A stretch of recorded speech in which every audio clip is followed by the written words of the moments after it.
The rain had started early that evening in Portland, steady and cold. Linda Carter stood by her kitchen window, stirring a pot of soup, humming softly to fill the silence.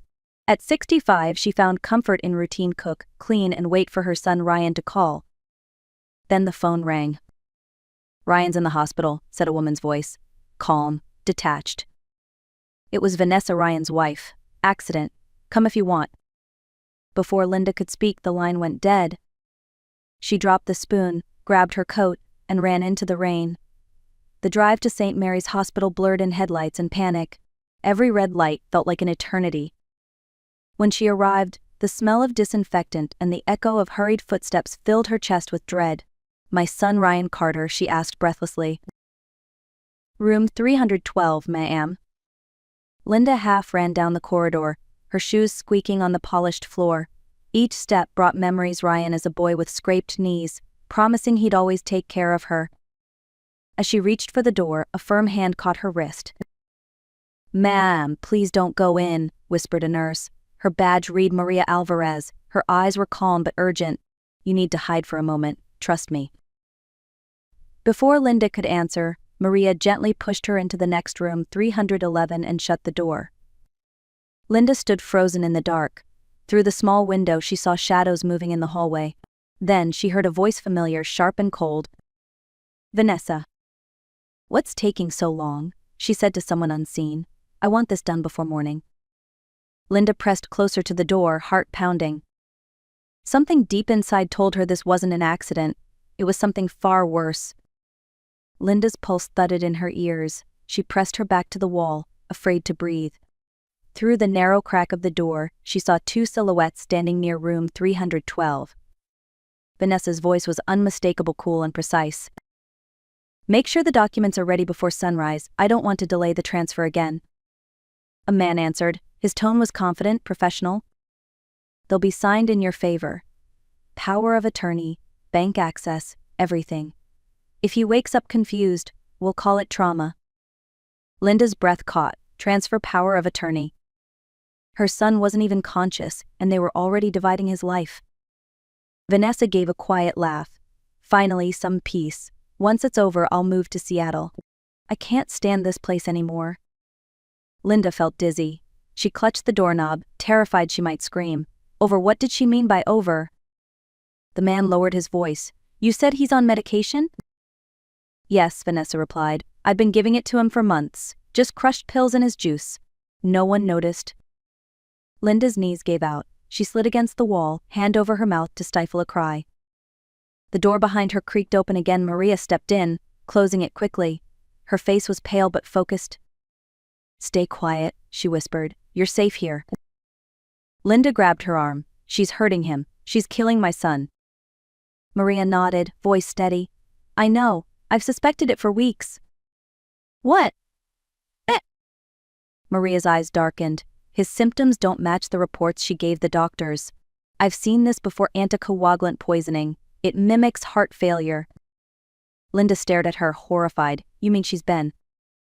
"Yes," Maria said quietly, "and we're going to stop her." She handed Linda a small recorder. "We already have part of her confession, but we need more. If you can distract her later, keep her talking, we'll catch everything on camera." Linda's tears blurred her vision. "Tell me what to do." Maria's hand squeezed hers. "Act natural. Pretend you don't know. Tonight, you become the mother who saves her son's life." Minutes later, the hallway grew quiet again. The two voices had faded, but their words echoed in Linda's mind, each one like a knife. Maria leaned closer. "They're gone for now. But she'll come back soon. You'll have to stay calm when you see her." Linda nodded shakily. "I can do that for Ryan." Maria exhaled and lowered her voice. "Listen carefully. I've already alerted Dr. Stevens in toxicology. He's running blood tests. If they confirm my suspicion, we'll have proof she's poisoning him." Linda's eyes widened. "How long do we have?" "Maybe hours," Maria said. "She's been increasing the dosage. He might not survive another night if she adds more." A sharp knock startled them both. A young nurse peeked in. "Maria, they're asking for you in the lab." Maria nodded. "Go to your son," she whispered to Linda. "Stay with him, but don't let her sense fear. Play along. Every second matters." Linda wiped her face, took a trembling breath. and stepped out of room 311. The corridor seemed endless. When she entered Ryan's room, the soft beeping of the monitors almost broke her heart. Her son lay pale and motionless, his chest rising faintly under the thin hospital blanket. Vanessa sat beside him, scrolling through her phone as if she were waiting for a train, not guarding her dying husband. Linda forced a smile. "Hi, dear." Vanessa looked up, surprised. "You came." "Of course, he's my son," Linda said, moving closer to the bed. Vanessa's tone was smooth. "Doctors said it's just stress. His heart gave out from overwork." Linda nodded, pretending to believe. "He's always been that way. Worked too hard. Cared too much." Vanessa crossed her legs. "He never listens, but once he's gone, at least he'll rest." Linda's stomach turned, but she kept her face still. "You're right," she said softly. "We all need rest." Vanessa smiled faintly. "Exactly." Linda brushed a strand of hair from Ryan's forehead, whispering so low only she could hear. "Hold on, my love. I'm here." Then she looked up, meeting Vanessa's eyes. "Would you like some coffee? I'll stay with him while you get some." Vanessa hesitated, then nodded and left the room. The door closed. Linda turned toward the hidden camera above the bed and whispered, "We've got her, Maria. Hurry." Maria returned minutes later, holding a tablet and a file. Her face was serious but calm. "The lab confirmed it," she whispered. "Warfarin. It's a blood thinner used for heart patients, but in large doses, it causes internal bleeding. Your son didn't have a heart condition. She's been poisoning him." Linda's throat tightened. "Can he survive?" "Yes, but only if we act fast. Dr. Stevens is preparing an antidote. We just need to keep her here until the police arrive." Linda looked at Ryan, his hand cold in hers. "She almost killed him," she said through tears. She smiled at me while doing it. Maria's expression softened. "I know. I've seen this kind of evil before." She paused, her voice quieter now. "My sister died from the same thing. Her husband did it for insurance money. I couldn't save her. But tonight I can save your son." Linda met her eyes. "You're an angel, Maria." Maria gave a faint smile. "Not an angel, just someone who's tired of watching good people suffer." She placed a small microphone inside Linda's sweater collar. "If she comes back, let her talk. Don't interrupt, just nod, everything will be recorded." Linda took a deep breath, steadying herself. "I'll do it." Maria nodded and turned toward the door. "I'll be right outside. You're not alone, Mrs. Carter." When she left, Linda sat beside Ryan's bed again. The room was quiet except for the soft rhythm of the heart monitor. She traced her fingers over his palm, whispering, "Stay with me, sweetheart. I've waited your whole life to protect you. Don't leave me now." The door handle turned. Vanessa was back. Vanessa walked in carrying a cup of coffee, her expression perfectly composed. "Here," she said, handing it to Linda. "I figured you'd need it." Linda accepted it with a trembling smile. "Thank you, dear. You've been through so much." Vanessa sighed and sat down again, pretending to look exhausted. "It's been horrible. The doctors keep saying they can't promise anything. Sometimes I wonder if he'll ever wake up." Linda stared at Ryan's still face, forcing her voice to stay steady. "He's strong. He'll fight." Vanessa smirked slightly. "I thought so too. But maybe it's better if he rests. He's suffered enough." Linda's hand gripped the edge of the bed. "You really think so?" Vanessa shrugged. "Sometimes love means letting go." Linda leaned forward, nodding slowly. "That's a beautiful way to put it." Vanessa's eyes softened, confidence returning. "I'm glad you understand. It's been lonely, you know? Taking care of him, managing everything. No one realizes how hard it's been on me." "You've done your best," Linda said gently. "He was lucky to have you." Vanessa gave a small, self-satisfied smile. "Yes, he was." Linda's gaze flicked toward the corner where she knew the hidden camera was. Maria would be recording everything. She just needed to keep her talking. "I suppose you've had to handle all his finances too?" "Of course," Vanessa said easily. "Someone had to. I couldn't let his work go to waste." Linda tilted her head, feigning curiosity. "You're so organized. Did you do all the paperwork yourself?" "Mark helped," Vanessa replied before realizing she'd said too much. "He's an attorney friend." Linda nodded, her tone calm. "Oh, that's smart. I'm sure Ryan would have trusted you completely."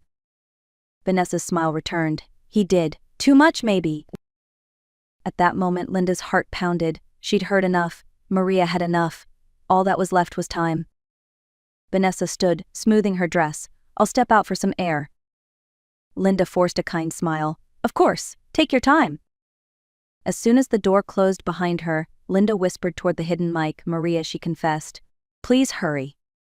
Seconds later, the hallway outside filled with quiet movement, shoes scuffing against tile, voices whispering orders. Linda stayed by Ryan's side, pretending to adjust his blanket, her heart pounding in her ears. The door opened. 2 uniformed officers stepped in, followed by Dr. Stevens and Maria. Their faces were grave but composed. Vanessa froze in the doorway, coffee cup still in hand. Mrs. Vanessa Carter, one officer said firmly, please step away from the patient. Vanessa blinked, then forced a nervous laugh. What's this about? I'm his wife. Dr. Stevens held up a clear IV bag. This was replaced an hour ago with a solution laced with warfarin, a dose that would have killed him within hours. Vanessa's face went pale. That's insane. I don't even know what that is. Maria stepped forward, pressing play on a small recorder. The room filled with Vanessa's voice, cold and unmistakable.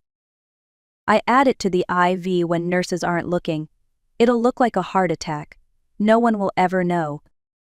The color drained completely from Vanessa's cheeks. That's not someone edited.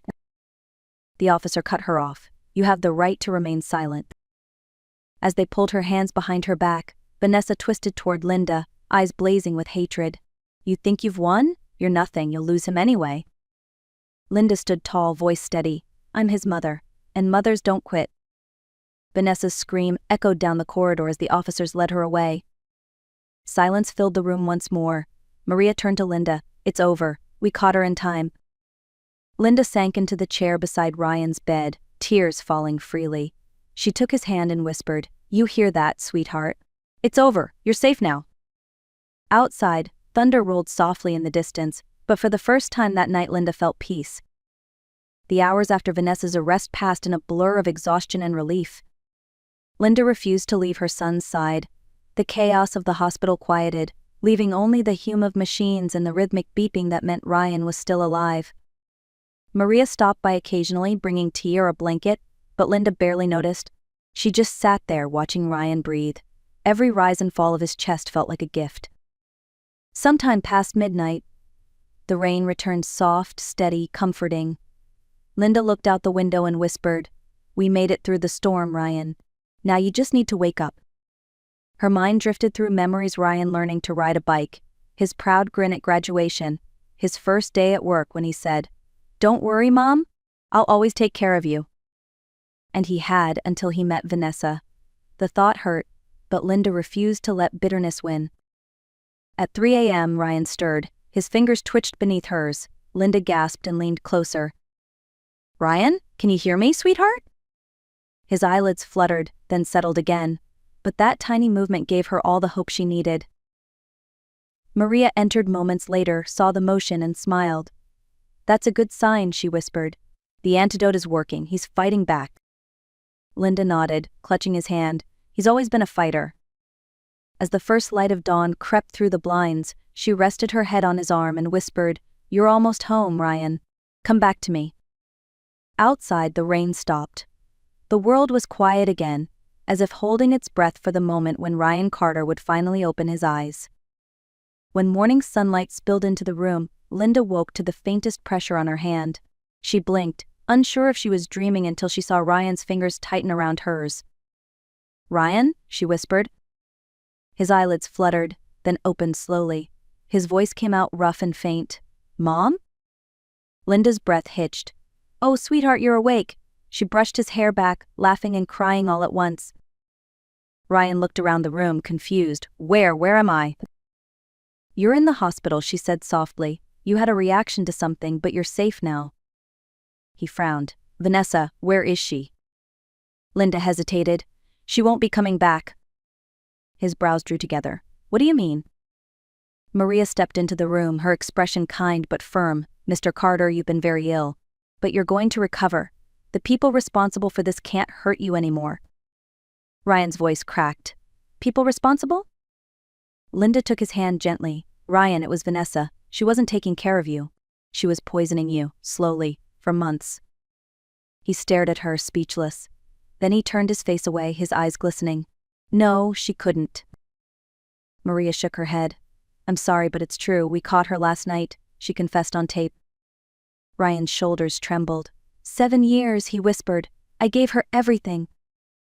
Linda squeezed his hand. You gave her trust, she gave you pain, but now you have your life back. Tears spilled down his cheeks. I don't deserve you, Mom. She smiled through her own tears. Nonsense. You're my son. You always will be. The heart monitor kept its steady rhythm, stronger now, each beep a reminder that Ryan Carter had survived the darkness that tried to take him. 2 weeks later, the hospital looked different. The tension was gone, replaced by warmth and routine. Ryan was walking again, slow but steady, each step a small victory.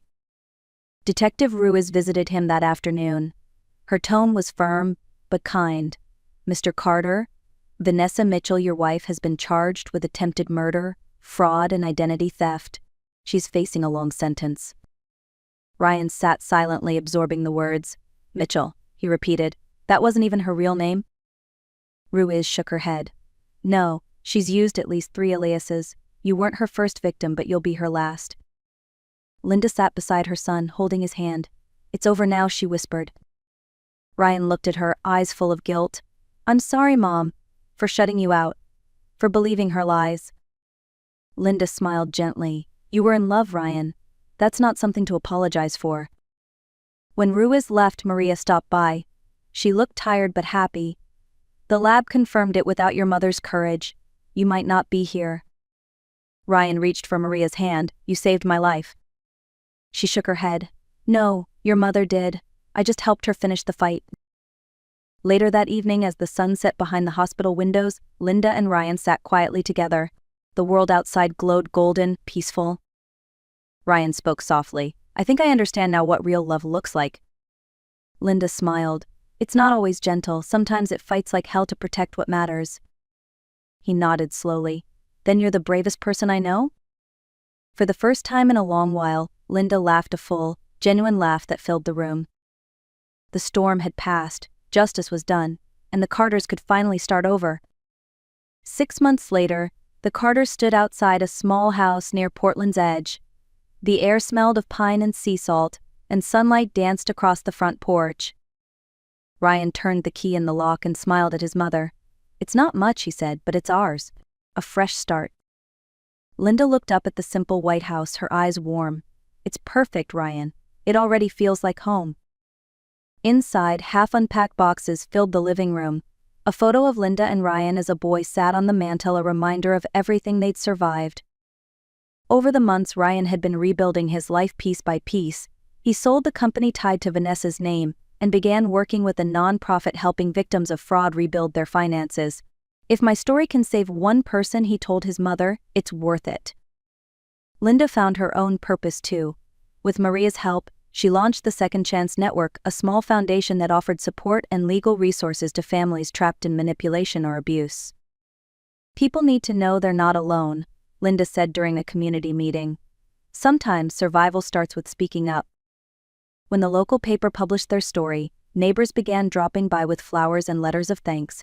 Linda never saw herself as a hero, just a mother who refused to give up. That evening, as the sun dipped low, she and Ryan sat on the porch drinking tea. The air was calm, golden. Ryan said softly, You think we'll ever stop looking over our shoulders? Linda smiled. Maybe not, but we'll keep walking forward anyway. He nodded, watching the sun set. You know, Mom, I think this is what peace feels like. Linda squeezed his hand. Yes, she whispered, and we earned it. A year later, Linda stood at a small community center podium, facing a room full of people. Her voice was calm, clear, carrying the kind of strength that only comes from surviving what should have broken you. When I found out what my daughter-in-law was doing, she began, I thought my life was ending. But the truth is it was just beginning, because sometimes what's meant to destroy you becomes what defines you. The audience listened in silence. Many had lived their own versions of her story: betrayal, manipulation, loss. Some nodded through tears. Behind Linda sat Ryan and Maria, smiling proudly. They had turned pain into purpose. The Second Chance Network had grown, helping dozens of families find safety and justice. Linda continued, I learned that love isn't about keeping quiet or pretending everything is fine. Real love tells the truth. Real love fights back. Her words hung in the air for a moment before the crowd broke into gentle applause. After the event, Ryan met her outside by the car. "You were incredible, Mom," he said, beaming. She chuckled. "You say that every time?" He laughed. "Because it's true. You're helping people heal. You're helping me heal." As they drove home, the evening sky glowed orange and pink. When they arrived, Linda paused by the garden. Ryan had planted a patch of daisies and lavender with a small wooden sign that read, "For Mom, the strongest woman I know." She smiled, touched the flowers gently and whispered, "You did good, son." That night, sitting on the porch beneath a sky full of stars, Linda spoke softly to the quiet world around her. "If someone hurts you, speak. If someone doubts you, stand. You are stronger than your scars." And with that, Linda Carter closed her story not as a victim but as a survivor, a mother, and a light for others still lost in the dark.